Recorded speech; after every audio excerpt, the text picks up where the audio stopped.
Everybody should have got the recording in progress notification. Excellent, thank you.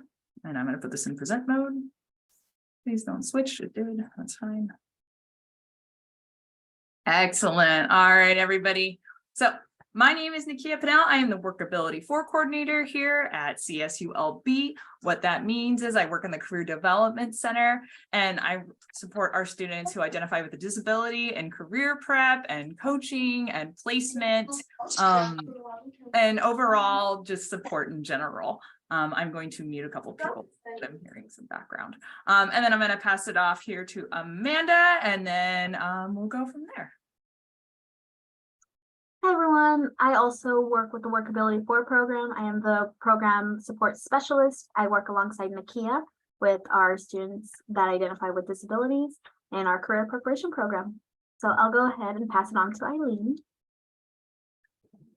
Good afternoon, everyone. My name is Ilene Gonzales. I am a licensed marriage and family therapist, and I am also a CAPS counselor here on campus. Good afternoon, everyone. My name is Candice Chick, and I work in student affairs, and I help out with the health and wellness initiatives going on our campus today. Welcome, everyone. Great. We have some wonderful speakers here today. I'm very excited for the content we're about to bring you. So right here, this is our thesis. This workshop will be focused on how to manage stress, burnout, and frustration when it comes to career searching. We will relearn how to realign our motivations, goals, and overall outlook. We will have several professional speakers to help navigate these common life challenges. Now, even though this has a career umbrella here, I also want to let you know a lot of this will apply in general as well, just in academics, life, etc. But this was something that was brought to my attention when I was working with some students recently, and it's something I'd really like to address and make sure we bring it to light. So again, we have our professionals featured here, and yeah, I'm just excited to dive into this. For those of you who just joined, I am recording this. If you would like to change your last name or change your name to guest, or just keep your name, that is up to you. Let's see. If this is a class assignment, I know that sometimes these happen for workshops. Here is the classroom assignment verification page. So within 24 hours, you will take notes, email your notes to cdc.events@csulb.edu. Your subject line, class assignment, and please make sure to include your name, class, and instructor in the email. This goes for all of our workshops here at the CDC. So if you ever have any questions, you can ask us or anything like that, but we're always happy to provide more information on this. And I will be emailing this whole slideshow as well as some PDF resources as well as the recording of this to everybody. Okay, we did our introductions again. I'm Nikia Pinnell. We have Candice Chick and Ilene Gonzales, and Amanda, I'm sorry I didn't have your name on here, but I will add it later.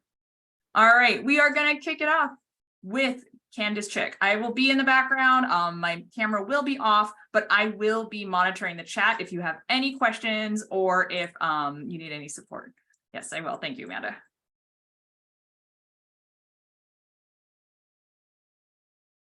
Okay, go ahead, Candice. Well, I just want to say welcome, everyone. This is an amazing space for us all to be in. I'll jump into who I am in just a moment. This is me and my daughter. I also am honored to teach in the sports management master's program here at Cal State Long Beach, and we went on a tour of SoFi, so that was us a couple weeks ago. If you could move to the next slide, that would be great. I think it's always interesting and good to kind of learn who's presenting to y'all. So I am a two-time alum here at Cal State Long Beach. You kind of already heard my hat. I really work on the health and wellness initiatives and the new mental health plan that we have going on here on our campus. So I'm really excited to share with you some amazing tools and then also give you some tools to put in that toolbox. But when we're talking about trying to navigate the seas of getting an amazing job, because that's why you're all here, is to get the knowledge and to get the skills and then to go land that amazing job, that dream that you've been working so hard to do. And that was my dream, and I'm working on a college campus today. But I think it's important for us to know who we are. You got to know who you are and what you want, because when you go through that interviewing process, it's a two-way street. You got to know what you want and they got to know what they want. So I just really quickly wanted to show you what my brand statement kind of looks like, what my mission is, and what I stand for. So what you kind of see, I also like to depict with pictures. I'm very kinesthetic. I don't know if anyone else is in the room. But with that being said, there's a picture of me teaching. I am a cancer survivor. I do also have severe dyslexia. So I did navigate with BMAC when I was here as a student. And I also did work with workability when I was a student here at Cal State Long Beach. 2 pictures of my colleagues that I'm honored to work with at a men's volleyball game. And then that was us doing mental health and outreach opportunity during finals with ASI student government. If you could flip the slide.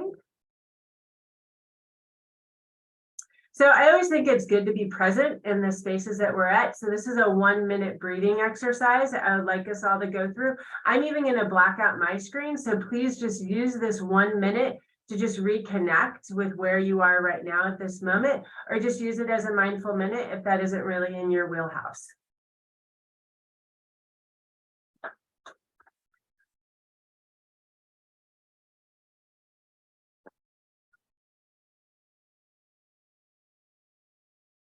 I don't think you did share audio to the PowerPoint. So you know what? Here, this is what we're going to do.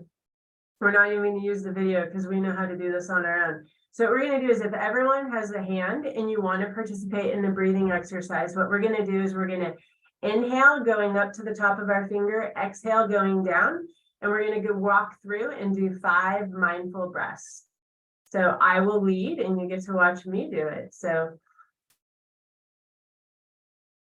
hold it for a second, and then we're going to breathe out.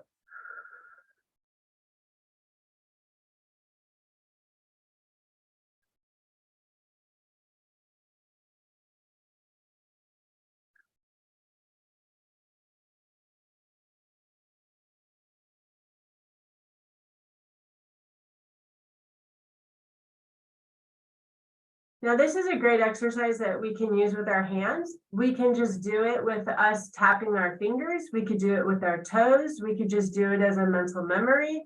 We could do it in a lot of different ways. There are so many amazing benefits by doing this. The biggest one that I can share with you all, it really resets us all.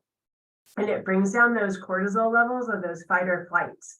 When maybe we're going into a testing situation or a presentation. Even me today, I get to present, but I still get a little anxious, and that's a good thing. It means that I'm excited to be in this space.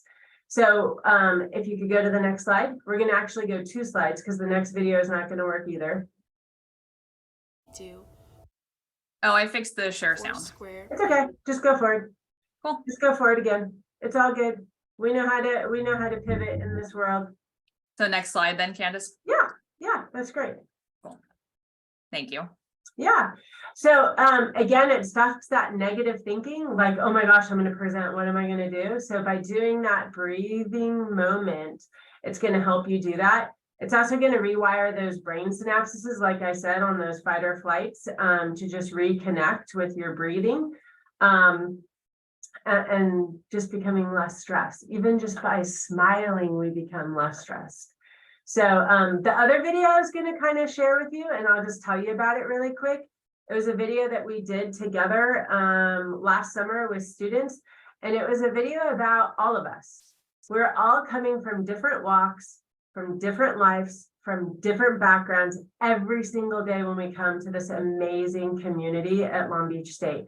So it's really just a moment for us to just take a breath and say, okay, I, Candice Chick, am coming from a different background and a different experience on my way to this campus than Samantha over here or John over here. So we need to all be present to understand where we all come from, and have the grace to navigate this amazing campus, because we're all coming from different directions. If you could go to the next slide, please.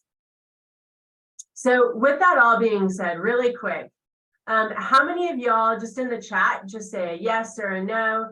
Have you ever done the breathing exercise? I'm just curious. I would love to do a pooling question really quick. Just yes or no if you've ever done a breathing exercise. It looks like we have about 13 people, 12 on the call. Has anyone done one? I see some yeses, Okay, that's awesome. So then my second question is, have you found it benefited you? Have you ever used it in an experience of like going to the DMV or taking a test? Have you ever actually applied it and made it applicable into your life outside of hanging out with me on Zoom and doing this presentation today? So have any of you ever used it? Yes. Totally. Yes. Yes.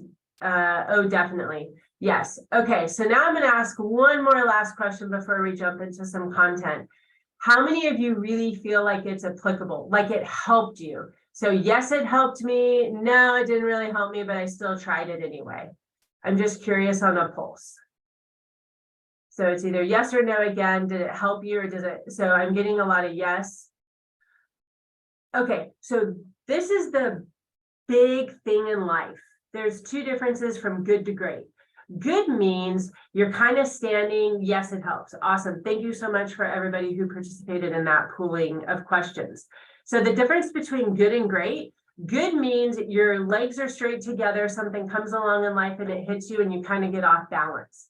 Then the second piece is great. What does great mean? Great means you're at a power stance. A power stance is when your legs are width apart. So they're about 6-7 inches apart and your hips are directly down underneath you, and something comes along and it hits you and you're sturdy and you can stay strong. And what's the difference between good and great, and why am I bringing this up? It's discipline. How disciplined you are with things that come and react to you. So by the people that participated in the yes, and they said that breathing works for them, might not work for someone else, but if breathing works for you, the key to bring down those cortisol levels or those fight or flights is the discipline to continually practice that, so that you can always be in the best state for whatever situation and scenario you're going into. Just wanted to share a little bit of knowledge because we all get anxious and stressed out every day. It changes throughout the day depending on what we're encountering and what we get the opportunity to do. So the three takeaways I kind of want to talk about really quick are, we all need to learn to self-advocate. Doesn't matter what we're going through, there's always something that we need to learn how to self-advocate. I've kind of already shared some of mine and we'll go into it in a minute. A growth mindset and a callous mind. We're all going to go through hard things, and learning how to use those opportunities to grow and move through and learn about them, so that we can just get to that next amazing place and hurdle that's going to just come, because that's part of life and our journey.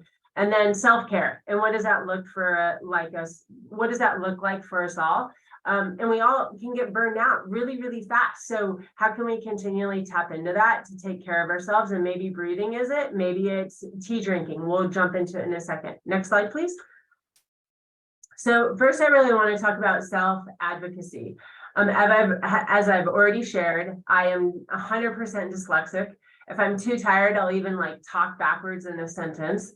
I've definitely gone through cancer in that journey when I had a brand new baby. So definitely I have gone through and weathered some storms. Why am I sharing that, and how does that have to do with self-advocacy? Because all of us in our life, we will have strengths that we're innately great at, and we're going to have things that we're just not great at. Now, because maybe I have dyslexia, maybe I am not the best writer, but I am great at outside of the box ideas and strategizing and finding solutions. So with that being said, what are some of the strengths that you all have? Make sure you write them down on a piece of paper. Do some evaluations through the Career Development Center and figure out really what your strengths are, because you're going to need to know those, especially when you're going into that interviewing process. Now, the flip end, you want to know what your weaknesses are, because if my writing skills aren't necessarily my strength, what can I do to optimize on my writing? What can I do to improve on my writing? What tools do we have, like Talks Text on my Apple phone, that I can use so that I can do my work as swiftly and as fast as I can? So make sure you understand those weaknesses and those strengths. And then the value. There's a lot of value in knowing those things and using them to your benefit. It's always great to be a team player. I know it's great to be on a lonely island and to get it all done yourself, but always make sure when you're trying to be an advocate for yourself, it's a teamwork. You're working with a lot of other people in every scenario. So work as a team to resolve those issues and to advocate for yourself. Next slide, please. So growth mindset, there's a lot of challenges we all go through, like I've said, in a day. We could probably say the rain. The rain is a huge factor for us all because it happens to be a rainy day in California. Now we don't always get the rain, and that could be a real challenge for people, especially if you're taking public transportation. Or let's say you broke your leg and you're in crutches. That makes it very easy for you to slip around on campus. There's a lot of variables when things change, but it's a matter of us using those opportunities of what we can learn from them and what we can grow from them. So a quote that I took out is, you can achieve virtually anything you want if you're willing to hear no often enough. Now, why did I kind of use that quote? Is that you're going to hear no more than you're ever going to hear yes in your life. We all came as little children and we've all grown up in this space. And I'm sure my daughter says, Mom, I hear no more than I hear yes, but I always present two opportunities. They're both the opportunities I want. But with that being said and shared, is that you're going to hear no. It's okay to hear no. But if you hear no and you're going through the interviewing process, call back the recruiter. Call back the person you're going through the interviewing process. See what you can learn from that opportunity. So maybe that little piece is going to be your next yes. And you just don't know until you keep putting yourself out there a lot. And then eventually that will change. But it's also your mindset. If you go into each scenario going, I'm not going to get it, I'm not going to get it, I'm not going to, then you're probably not going to get it because the attitude of what you went into that situation. So just remember that you're going to hear it, get okay with no, so that when you do hear yes, what a gift that is when you get that opportunity. Next slide, please. Just wanted to share a quote. 20 years from now, you'll all be more disappointed by the things you did not do than the ones you did do. And I can speak from experience. After my time when I was very sick with cancer, I really made a shift even more in my life. Whenever I got the opportunity to do something, I was going to take that opportunity and run and not turn it down, and make sure if I was going to turn it down, it was an opportunity I really did want to turn down. And that could be from just visiting with someone to a job opportunity or a chance to work on a project. Because that's the big thing in life, is that we get a lot of opportunities. It's a matter of we keep on accepting them along the way, because we never know what that's going to transition into. A lunch with a coworker could turn into a job opportunity. You just don't know until you go and try.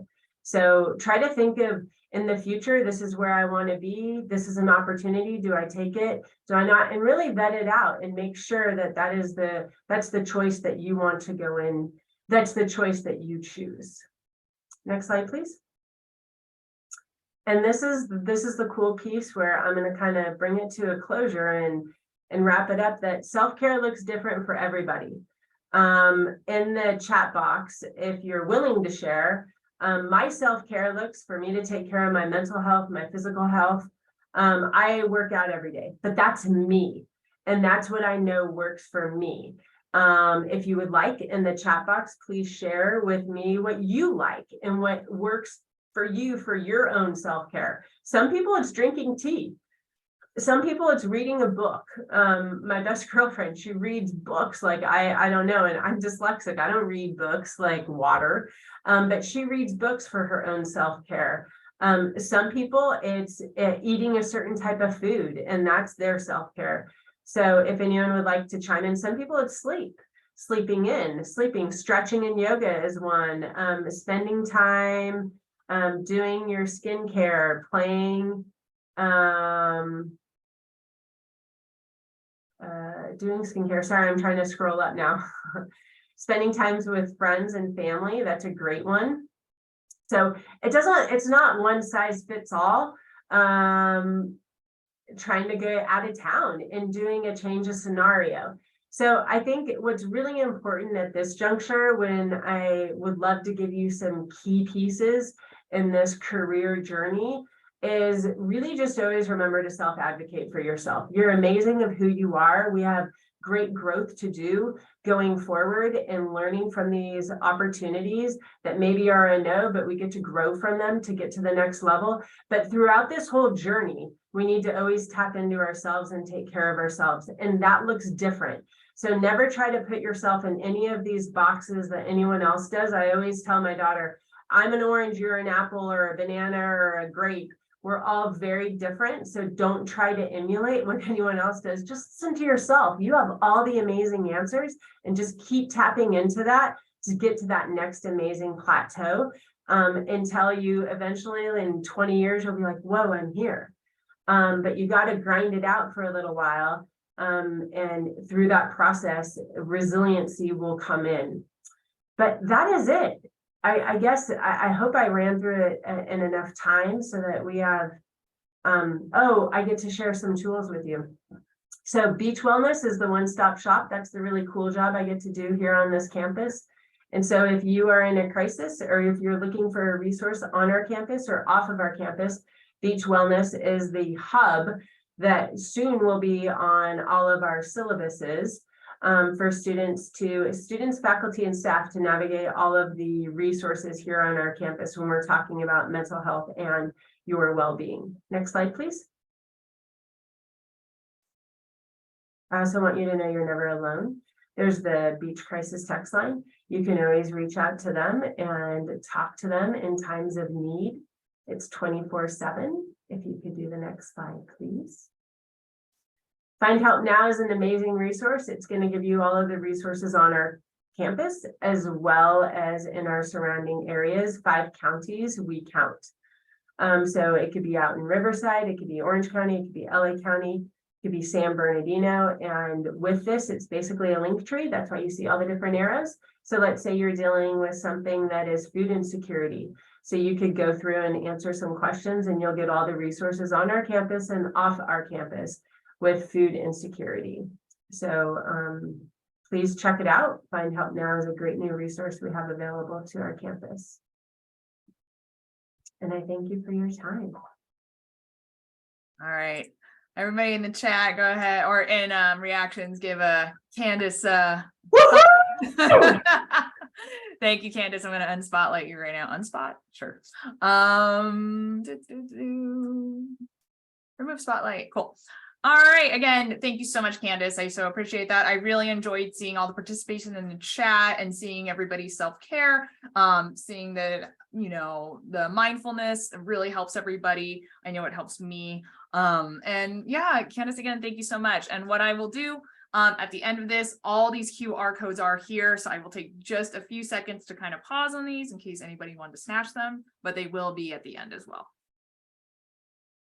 And these are resources I do send out to the students we work with as well. And we are always constantly on top of it, doing our best to support everyone as best as possible, regardless of what's, you know, going on. All right. So our next presenter is Ilene Gonzales. Let me pull up yours and then I will spotlight you.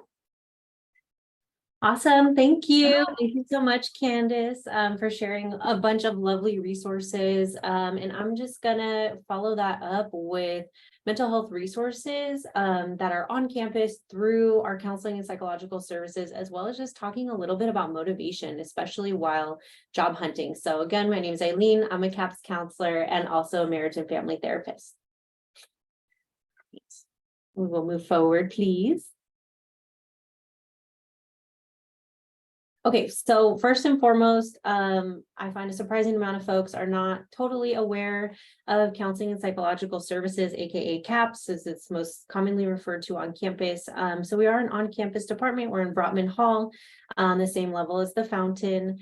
And we offer short-term individual group therapy, as well as crisis intervention. We have after-hours services, we have drop-in spaces and case management, and all kinds of services really to help students get connected with mental health services. So our services are short-term. However, we are happy to help folks get connected and also utilize some of the resources that Candice shared with us as well to just make sure that we give you a fully encompassing experience to support your mental health.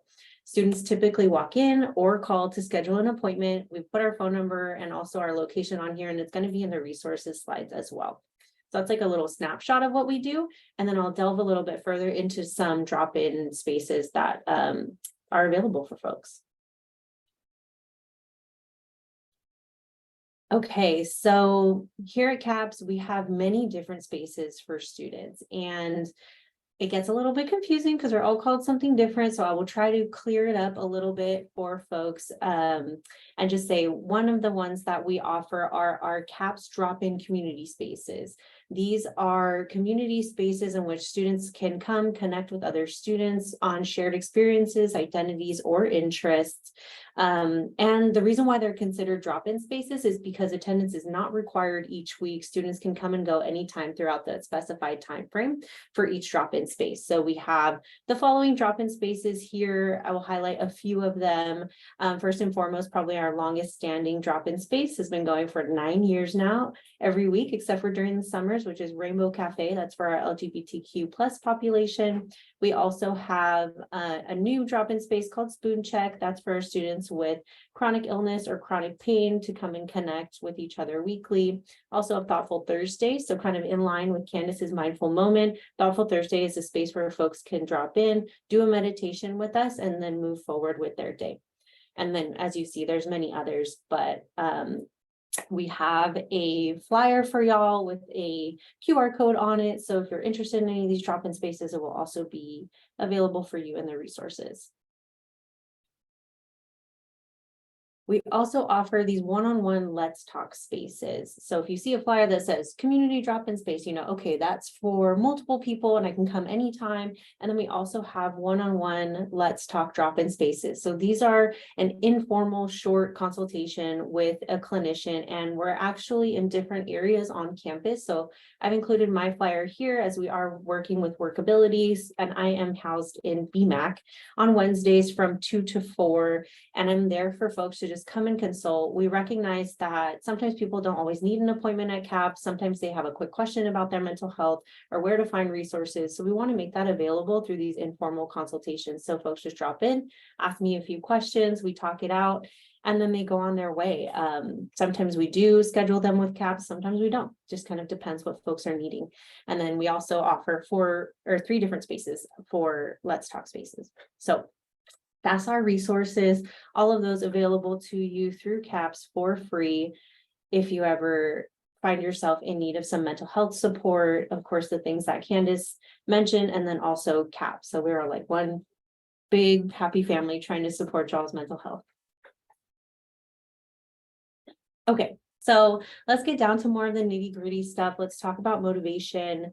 I know that this comes up a lot, and in particular with searching for jobs, applying for jobs, we know that motivation kind of waxes and wanes throughout time for a number of different reasons. So I'll talk a little bit about like understanding motivation, kind of how it works, and then also combating low motivation and getting your motivation flowing and keeping it flowing, really. Okay, so just a note about dopamine, because I use it kind of interchangeably with like reward system, but basically this is a neurotransmitter and chemical in our brain, and it plays an important role in many things in our bodies, but one of which that it's most commonly associated with is our reward and pleasure center. So it helps us feel pleasure, it helps us feel rewarded, it helps us feel interested, which kind of impacts motivation quite a bit, as you'll see. So an example of this is like when you're fishing. I don't fish, but I guess this is kind of how it goes. But you can be fishing all day and it feels a little discouraging. We're not super motivated to keep going, but ooh, then you get like a bite and you begin to reel in a fish or something. And that sends dopamine to our brain. And then we feel rewarded. That reward helps us feel motivated to keep going. So that's going to be kind of how we frame motivation. And I just wanted to touch on this as well. All right, so speaking of that, let's talk a little bit about the motivation cycle and how it works. So more often than not, we are really waiting for motivation to strike. We're like, okay, when I feel motivated, I'm going to get up and go for it. I'm going to do the thing. I'm going to apply for the job. I'm going to revamp my resume, whatever the case is. However, it doesn't work like that most of the time, actually. So a lot of times what we need is to be rewarded in order to feel motivated, kind of like in that fishing example that I used. So what we found is that action often precedes motivation. So a lot of times we're waiting for the motivation to strike to take action.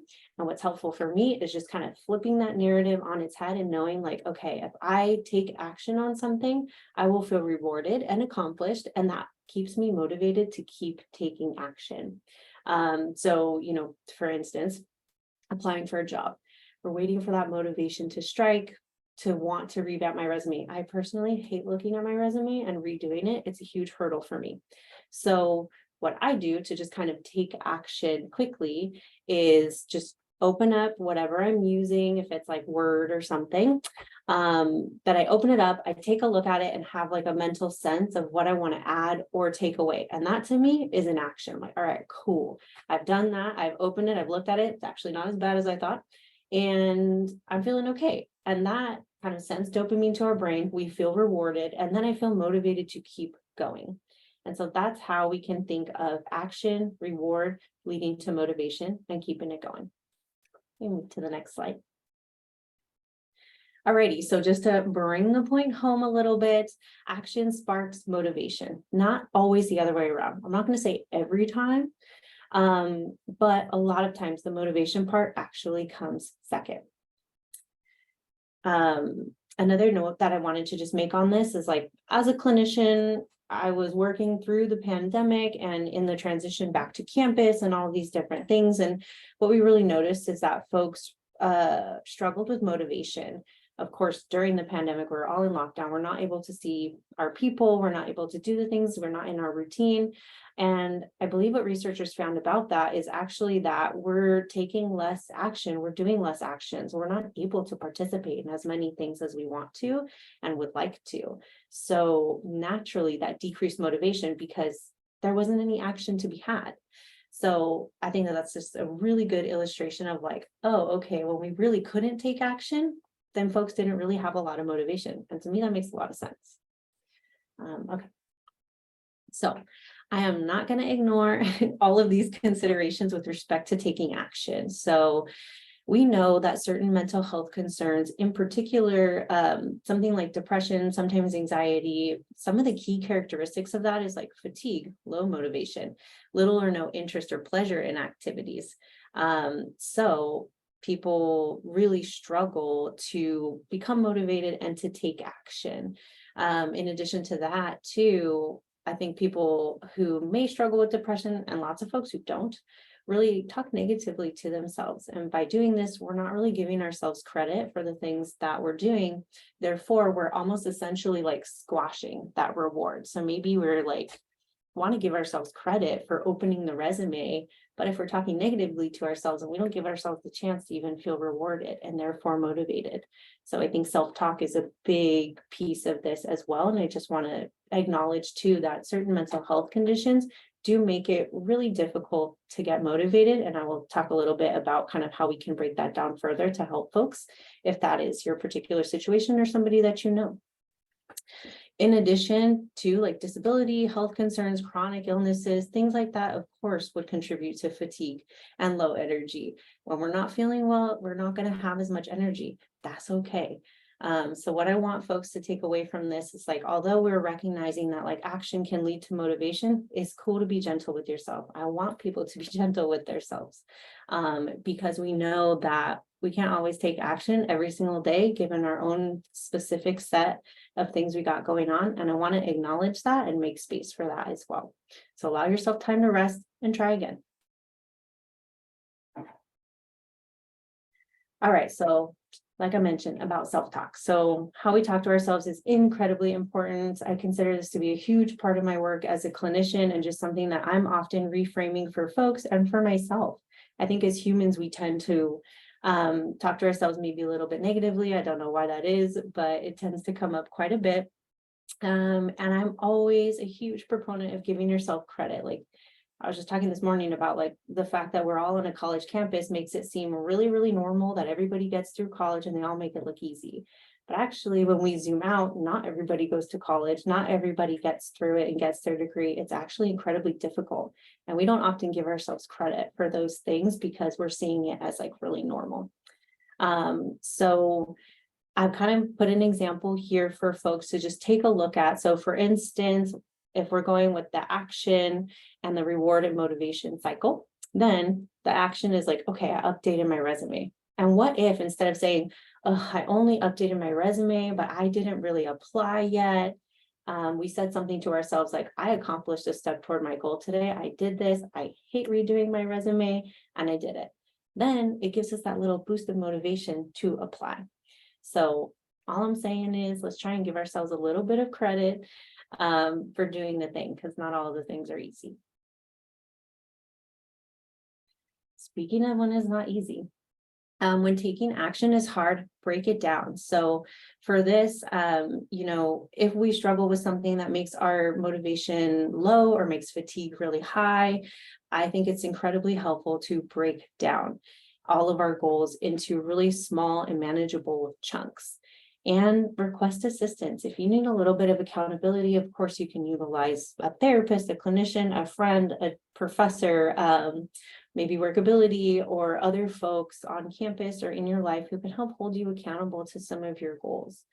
You'll see at the bottom, I put like, if it's hard for you to get out of bed, you got out of bed, cool. That's a win to me. And I think as we are talking to ourselves too, we should consider that a win as well. I know for not everybody, getting out of bed isn't always easy. And so that might take a little bit more energy than it does for someone else. So might as well celebrate it, because I think it's a good thing. And when we celebrate it, then we feel rewarded, then we feel motivated. All right, so speaking of rewards, folks typically like to reward themselves with short-term pleasures, treat yourself and those types of things. While I'm not totally opposed to it, I love like chocolate and ice cream and pizza and all those things that make me feel good, but they are generally short-term. And what I would really love for everyone is to be able to use that positive self-talk and being able to reward yourself internally to instill an internal sense of pride. And how we feel that matter of pride is really through mastering tasks. So when we do the action, we feel we got credit for it, we feel mastery. And when we feel mastery, we keep going. And that can build on top of itself to really increase your internal sense of pride. So again, I'm not opposed to the short-term pleasures in life, of course, but the ultimate goal here is to not keep using those short-term pleasures and really swap them out for positive self-talk so that ultimately we end up feeling really prideful with ourselves. Okay, so how do we maintain it though? So one of the ways that we can maintain motivation is to ensure that your goals are really aligned with your values. So figuring out our values is not a super easy task. It's a pretty broad question. It can be quite abstract. And the way that I think about it is just really taking some time, maybe taking a journal or something and thinking about what is really important to you and what you value in life. So for instance, if you're like, I want to get this job so that I can get a new car. Great. That's great motivation. But what happens when you get the car? Then are we still motivated to go to the job? So maybe if it was not quite so much about getting the car, but maybe it's about gaining financial independence, and that's your value that you will maintain with you through your life. That's going to keep you motivated over time versus like this next little thing, this next thing.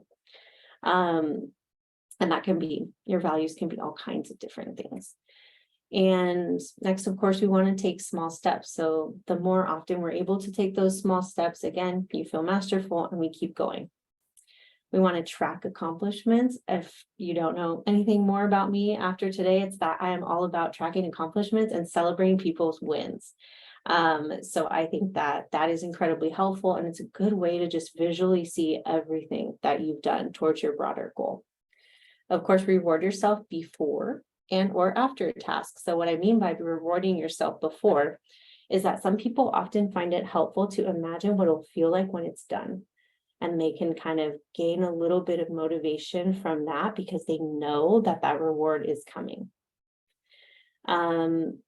The next point is a little bit important here too, is just to try not to reward ourselves for not taking action. So for instance, if we're doing something super fun while we're procrastinating, we're inadvertently telling our brains that like, ooh, we get to go do something fun while we're not doing the thing that we want to be doing or that we need to be doing.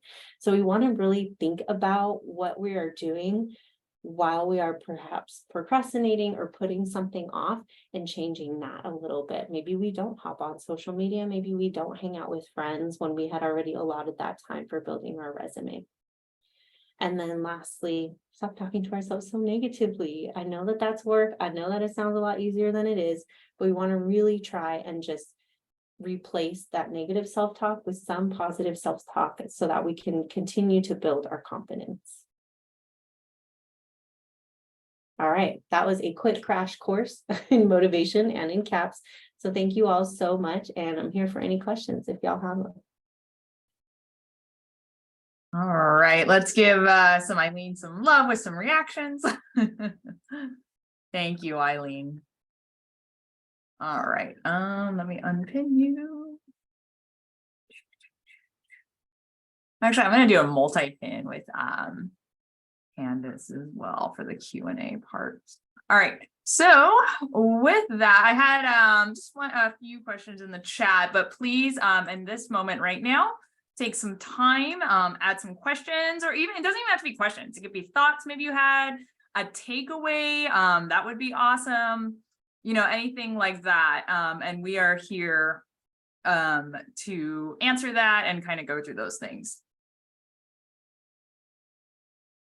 Let's see. One question I did have was the resources, like the QR codes and things like that. Are they only for current students? And Candice and Ilene, go ahead and jump in and expand on that if you can. All students, anyone can use that QR code on my end. So if that helps. Thank you. That is very helpful to know because our CAP services are for only students who are enrolled.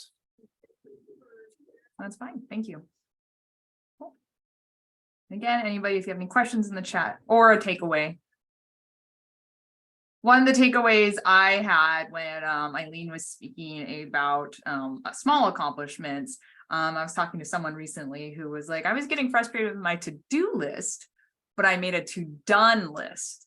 And I was like, oh, good idea. Like, what did you finish today? What did you do today? Even if it's as small as doing your dishes or something like that, you know, those are accomplishments. I see in the chat, thank you, Ilene. I love your point about mastering skills and breaking down steps for goals. Right? Thank you. Wonderful, thank you. Mm-hmm. And for Candice, one of my takeaways was that breathing technique really works. It really works. In her email, she has a little GIF for breathing, and I do it every time. So it's really nice to just take that moment and really take it in. Presence is important. We get stuck in nostalgia, we get stuck in the past, we get stuck in the future. Sometimes we forget about our presence. Okay, in the chat, I see, do you have any recommendations to decrease anxiety that prohibits us from interacting in group projects and join social clubs? Either Candice or Ilene could jump in, and then I see another point after that. I'm happy to jump in here with just some quick tips and recommendations. So I would certainly lean on Candice's resources like that, the breathing or grounding exercises. If you know you have to go kind of into a group project or a group setting and you know that that makes you anxious, I'm gonna say lean on those before you get into it. The other thing too is if you have the opportunity to kind of do those things in small doses. So if we are able to get through it in these small doses, even though we're maybe a little bit anxious, but we did it, then we can reward ourselves and then increase that feeling of mastery. Like, okay, I did it once. That means that maybe I can do it again. And typically that can help us feel less anxious over time. Candice, did you have anything to add to that? No, I think she did an amazing job on that. Thank you. The only other thing I was going to say is the more you walk into anxiousness, the more you walk into discomfort, the better you get with it over time. I will be frank, I am not an innate public speaker. My daughter and a lot of people think I'm like awesome at it and I do it all the time. It's because I did it all the time. And I kept on walking into that really uncomfortable space that for decades now I do it. So I am very comfortable with it more. But it was not my innate space. So really, the more you expose yourself to discomfort, the more you really just become comfortable with it. And it's just it's a process.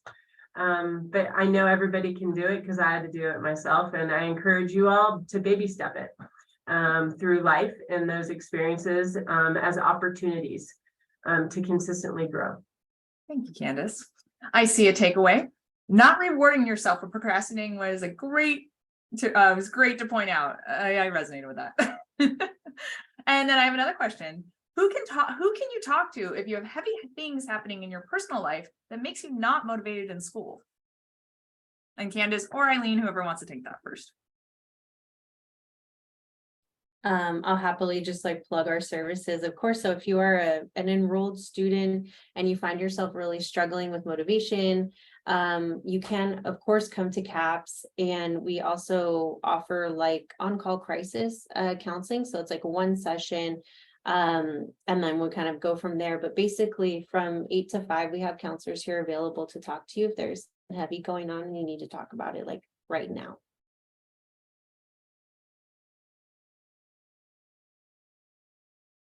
Candice, anything to add to that?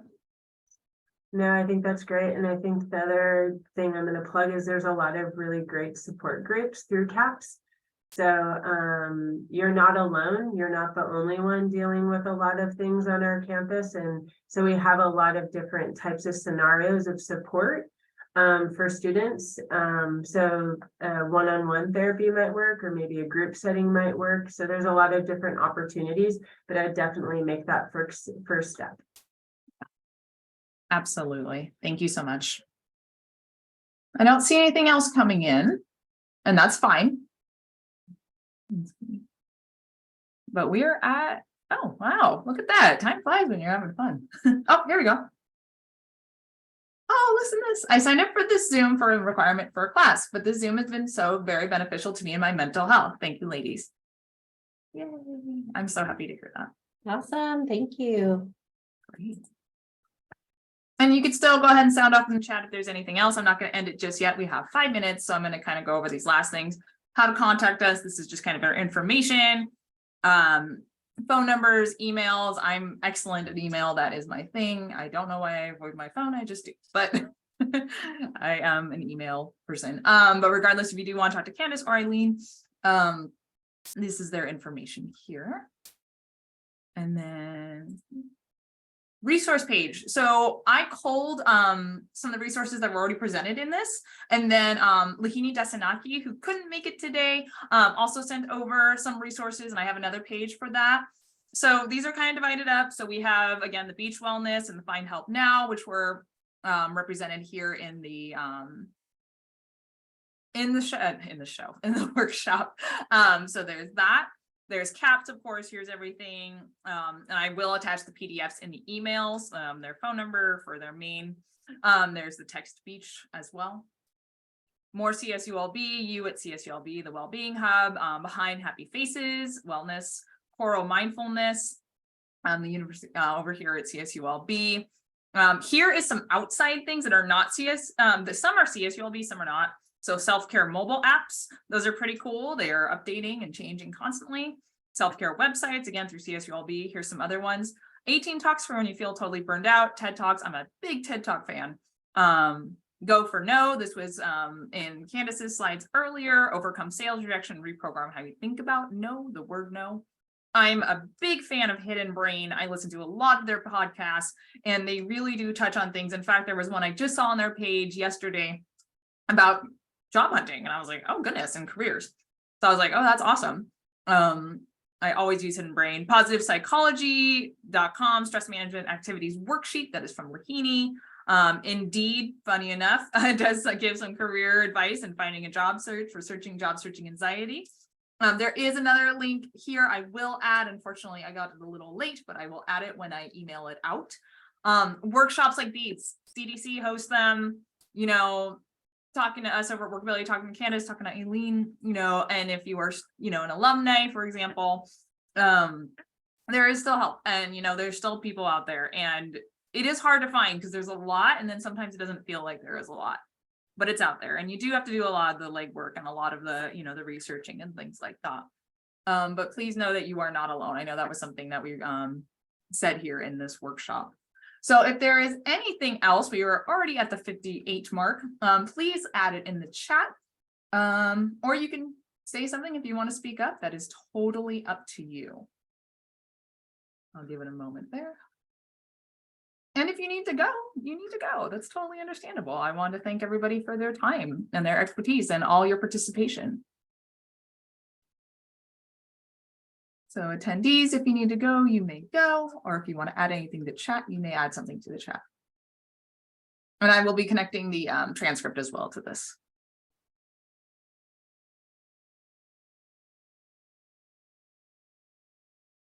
Right, I'm an alumni, but when I needed help in urgent situation, CAPS was amazing. I'm really happy to hear that.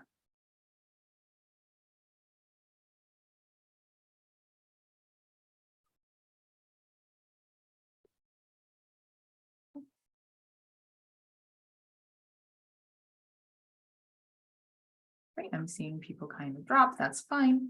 Again, if you would like to go, very helpful and supportive, helped me a lot to get what I needed outside of CAPS. Yes, excellent, I love hearing that. Everybody is so amazing over there, I can attest to that. And student health and awareness. I really loved my student health awareness. I'm not an alumni here, but when I had it, it was really helpful. Okay. So glad to hear that. Thank you for sharing. Okay. I see a couple more people. If you have any more questions, feel free again to add it in the chat.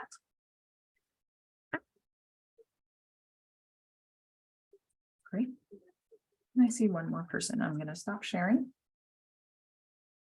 Oh, great. And I'm going to stop recording.